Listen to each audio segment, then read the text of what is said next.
Hey guys, today I'm going to be making a prediction for the 2024 presidential election, with Donald Trump being renominated for a third time by the Republican Party and Donald Trump heading the Democratic ticket in 2024. So I think that this is a very possible scenario where Donald Trump, who has been hinting at a third campaign for a very long time now, if Donald Trump does successfully win the Republican renomination, he will have to go through a nomination process. It will not be quite as automatic as it was for 2020 because, of course, Donald Trump is no longer the incumbent president. And on the Democratic side, I think Kamala Harris does have a very good chance. She is the highest profile Democrat with the exception of Joe Biden, who is also by far the oldest president in American history. So I think Joe Biden's age alone will be a problem for him to run, ignoring the fact that he is currently one of the most unpopular presidents in American history, with really only Donald Trump being less popular than him throughout, the first year or so of his presidential term. If you look at the approval ratings of presidents previously, you will see that Joe Biden really only does better than Donald Trump. You can go back all the way to Harry S. Truman. Joe Biden is and continues to be a very, very unpopular president. And if you look at the current favorability of Donald Trump, you will see that it is not any better. He does have a -12 favorability rating, but still he is no longer in office and he will no longer carry the baggage of the unfortunate things that's happened in the country, leading up to the election. So, leading up to 2024, everything bad is going to be blamed on Joe Biden in the Democratic Party. Donald Trump cannot be blamed for any of those things that will be fresh in voters' minds because, of course, he was not in office at all. But Kamala Harris she will be in office, in 2024, as long as nothing, terribly goes wrong. But Kamala Harris is also the most unpopular vice president in American history. She is less popular than Mike Pence was during his vice presidency. And I mean, Kamala Harris really has no achievements of her own. During the first, 2 years of her time in the Senate, she was only in the Senate for 4 years. She really only worked for 2 years because in those final 2 years, all she did was campaign for the Democratic nomination and then for president alongside Joe Biden. So Kamala Harris really does have no major achievements of her own. And I mean, during her time as vice president, Joe Biden has given her two major tasks. The first one being on immigration at the border, in which she really has not done too much to alleviate. And then the second one is, of course, with dealing with the Ukraine crisis in Eastern Europe. And if you've seen her press conferences, in countries like Poland, you'll see that she has not been doing terribly well. So I am currently filling in the states in which I think, both parties are definitely going to win. So these are the solid and likely Democratic and Republican states. And I'm doing this together because I think that there are a lot of states in which you would say are solid for Kamala Harris, as in Kamala Harris is almost definitely going to win those states. But I think the margins in these states are going to be a little bit lower. So with solid, I mean margins of over 15%, and by likely, I am referencing margins of between 5 to 15%. So looking at this map here for Kamala Harris, there are really only quite a handful of Democratic solid states. If you look at the 2020 presidential election results, you'll see that Joe Biden won all of these states by solid margins, as well as states like Washington and Oregon, his home state of Delaware, New Jersey, and Connecticut. However, in 2024, I do think that Kamala Harris is going to underperform Joe Biden, and we're going to see something more like what we saw for Hillary Clinton in 2016, in which many of the eastern seaboard states, as well as Oregon, did not vote by solid margins for Hillary Clinton, and Clinton only won the state of Colorado by 4.9%. I do think that Kamala Harris will do a little bit better there, but I do think she will do worse in Illinois. I don't think Illinois will be solid, a state that has been solid for the Democratic Party since 2008. The last Democrat to win it by less than 15% was John Kerry in 2004. So this will give Kamala Harris now 209 electoral votes. I do think that she is going to win Virginia by over 5%. Even though Glenn Youngkin won the governorship, the presidential election is entirely different, as well as the Senate elections. So, these races that will have nationwide consequences when you're sending people to Washington, it will be different from if you're sending people to the governor's mansion, which is why you do have many states that almost always vote Democratic on the presidential level like Vermont, but do have Republican governors, with Vermont having Phil Scott as its Republican incumbent, who, won his re-election in 2020 by over 40%. So Kamala Harris, 209 electoral votes for Donald Trump. He is going to win essentially all of these states here in the middle of the country. They're all going to go to the former president. With the state of Nebraska, he's going to win the entire state with the exception of the 2nd District, which I'm going to go over later. I'm also going to give him Kentucky, West Virginia, and Indiana, giving him a total of 113 electoral votes with his solid states. Now, the reason why I'm not going to fill in the likely states for Donald Trump quite yet is because I think that they're going to be a lot more competitive and a lot more talked about, because I think that the likely states on this map for Donald Trump are going to be much more targeted by the Democratic Party than, say states like Virginia or Washington by the Republicans. I think the Republicans, will obviously choose to target Virginia, but I think that's really it. I think these other states are pretty much lost at this point for the GOP. There's really no chance that they're going to win in Colorado or New Mexico in 2024. But before we continue, make sure to join my Discord server if you have not, the link to which is at the very top of the description below, where you can get yourself updated on the 2022 Senate and governor elections, as well as join in political discussions. So make sure to join my Discord server, link at the very top of the description below.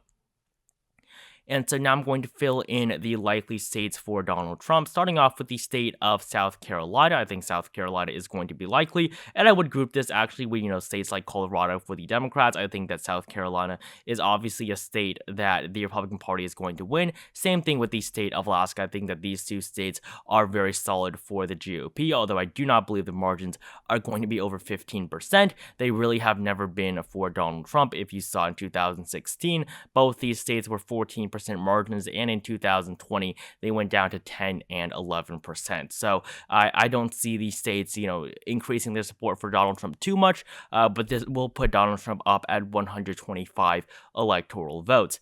I will also be giving Donald Trump the 2nd District of Maine and the states of Iowa and Ohio, all as likely. So 6 and 17 electoral votes. The states of Iowa and Ohio, they were targeted by the Joe Biden campaign in 2020 after Hillary Clinton lost them in 2016. So, Donald Trump, I think, is one of the best Republicans to run in the Rust Belt. He has done very well in this region of the country. If you look at, the 2008 results, you'll see that Barack Obama won the entirety of the Midwest. The entire American Midwest was won by the former president.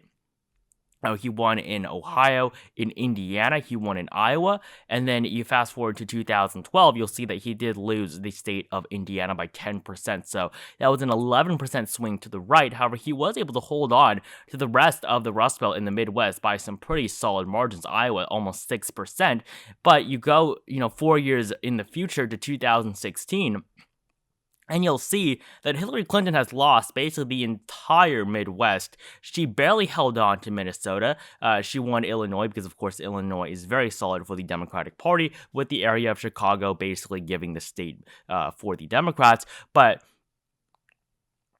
states like Pennsylvania, Michigan, and Wisconsin, the last time these three states voted for the Republican Party was during the Bush-Reagan era, in 1988. The last time that, Michigan and Pennsylvania voted for a Republican was George H.W. Bush, almost 30 years before then. And the last time that Wisconsin voted for a Republican before 2016 was for Ronald Reagan, when he won every single state in the country except for Minnesota. So 2016 was a big blow to the Democratic Party and their confidence in the Midwest. In 2020, Joe Biden was able to win back, the blue wall here in the upper Midwest. However, these margins are abysmal compared to what we saw for Barack Obama just 8 years previously. And even though Joe Biden tried to win back Ohio and Iowa, the margins basically stayed the same. There was really no change in these two states. And I think that Kamala Harris being on top of the Democratic ticket is not going to prove anything for the Democrats in the Midwest. I'm also going to give Donald Trump the state of Texas as a likely state. I think that Trump will be able to hold on to that 5% margin. He won the state in 2020 by 5.6%. I can only imagine that margin going up slightly. I don't think it will go down to under 5%. So this will give Donald Trump 189 electoral votes with his solid and likely states to Kamala Harris with 209 electoral votes. So now I'm going to move on to the lean and tilt states. These are the states that are really going to matter, the states that are going to decide the outcome of this election, as they, decide the outcomes of basically all presidential elections, in recent years. So I'm going to start off with some of the more obvious states, giving Kamala Harris the state of Minnesota. This state has the longest Democratic voting history. It has voted for the Democratic Party in every single election going back to, I believe, 1976 with the election of Jimmy Carter. So ever since Jimmy Carter won the state of Minnesota, this state has never voted for the Republican Party. 1980, it was really the only state in the North that voted for Jimmy Carter for a second time. In 1984, it was Walter Mondale's home state, the only state that Mondale ended up winning it only by 0.2%. And then going forward, the state of Minnesota has voted with the Democrats in every single election since. The margin hasn't always been the strongest. It just has the longest Democratic voting streak that has yet to be broken. And the last time the Republicans won was in 1972 with the re-election of Richard Nixon. So the state of Minnesota, I think, is going to be held on by Kamala Harris, but I think the margin is going to be smaller than the 7% margin that Joe Biden had in 2020. I will also be giving her the state of New Hampshire. It's 4 electoral votes with a lean margin. Of course, in 2016, Hillary Clinton did very bad in both of these states. Minnesota, just 1.5%. New Hampshire, less than half a percentage point. I mean, you go back to 2012, Minnesota was 7.7 for Barack Obama, and New Hampshire was 5.6. So Joe Biden did very well in these two states in 2020, even though, Hillary Clinton made these two states very, very competitive just 4 years previously. And I think that in 2024, Kamala Harris will not do too well in these states, but I do think that she will most likely be able to hold on to it. I will also be giving her the state of Maine. It's at large vote in the 2nd district of Nebraska, the likely a lean classification I'm going to give for Donald Trump in the 2nd district of Nebraska, so this puts him up one more electoral vote. I will also be giving Donald Trump the state of Florida. I don't think this is too surprising. He has also done relatively well in the state of Florida, just like he has in the upper Midwest. In the state of Florida, its 30 electoral votes will go to the former president. If you look at the 2016 margin, it was just 1.2%, but in 2020, Joe Biden did surprisingly worse than Hillary Clinton. This is one of, I believe, one of the only 5 or 6 states that Donald Trump actually did better in 2020. So in the state of Florida, the margin jumped by 2.2%, but I don't think it'll go over 5%, even if Kamala Harris is running against Trump. But I do think that it will obviously be a win, as Republicans are doing better and better in this state. I mean, currently, the state of Florida has only one elected statewide official, and that is Nikki Fried, who is running for the governorship, even though she's probably going to get demolished by either Charlie Crist or Ron DeSantis. So this puts Donald Trump at 220 electoral votes. So now really we have the most competitive states on this map. Of course, you have the 3 states of Wisconsin, Michigan, and Pennsylvania, the 3 states that gave Joe Biden the election in 2020 and Donald Trump in 2016. We also have important states in the eastern coast here, Georgia and North Carolina, as well as Nevada and Arizona. So I'm going to say right now that Donald Trump is going to win most, if not all, of these states. I really think that Kamala Harris is not going to appeal very well to the Midwest. She is from California, but I don't think that's really going to make her any more popular in any of these eastern states. And I mean, states like Arizona and Nevada, I don't think they're going to vote for it any more than they voted for Joe Biden in 2020. And Joe Biden barely won, these states that you see right here. So I'm obviously going to give both Georgia and North Carolina to Donald Trump.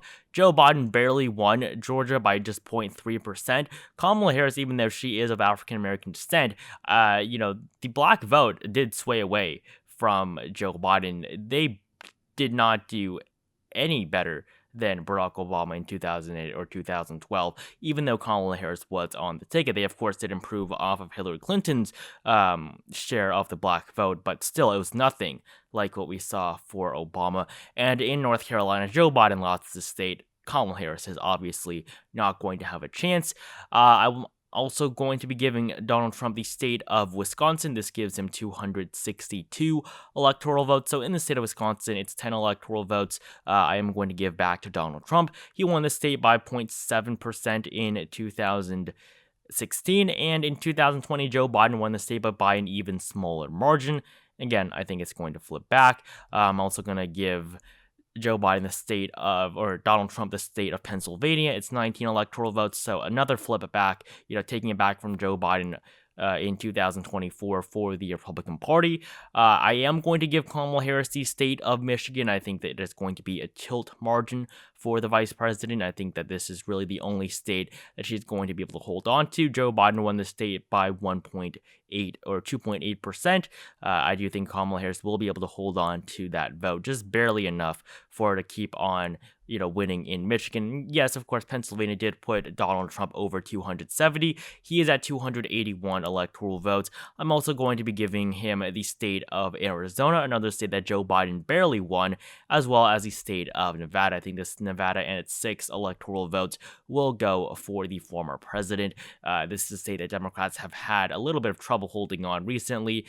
Catherine Cortez Masto is not doing well in her Senate race there, and the Democrats have really barely won the state since Barack Obama's big win here in 2008, in which he won the state by almost 13%.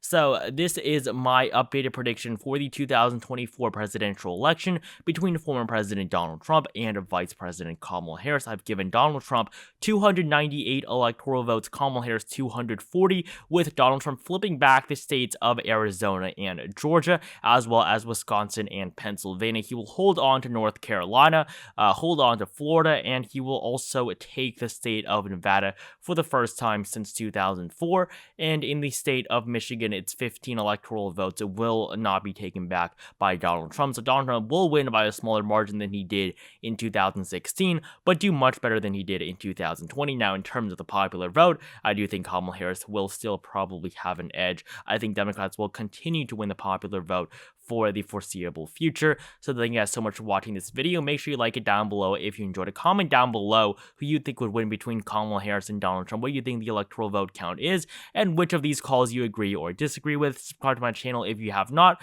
Make sure to join my Discord server, link at the very top of the description below. Again, thank you guys so much for watching this video, and I'll see you guys in the next one.